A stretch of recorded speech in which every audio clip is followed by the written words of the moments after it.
কাজের আদেশ দিবা এবং অন্যায় এবং অসৎ কাজ থেকে কিতা করবা মানুষে বিরত রাখবা, তাই নইলে কিতা ভালো মানুষ এবং উত্তম মানুষ।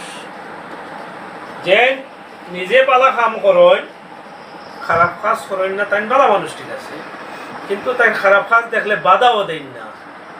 যে বাধা দেন না কিতার লাগি, যে বাধা দিলে আমারে হয়তো বিপদে কাম নাই রে বাবা, ঠিক আছে চাচা ওলা উলানি বলে বাধা দিলে বেটা লাঠি লইয়া আইতো আমার উপরে, কাম নাই আমার বাধা দেওয়ার, আমি যাই আমি দেখছি না বলা। কিন্তু এটা কিতা আল্লাহ রাব্বুল আলামিনে কিতা এটা মাননা নি, আল্লাহ রাসূলে কিতা এটা সমর্থন করছেন নি, করছেন। আল্লাহ কিতা কইরা যে কুনতুম খায়রা উম্মাতিন উখরিজাত লিন-নাস তা'মুরুনা বিল মা'রুফ ওয়া তানহাউনা আনিল মুনকার। তোমরা মাঝে এমন একটা দল থাকা লাগবে, কিতা কইরা এমন একটা দল থাকবো, কইরা না কইরা থাকাও লাগবো। কথাটার গুরুত্ব আছে না নি আমরা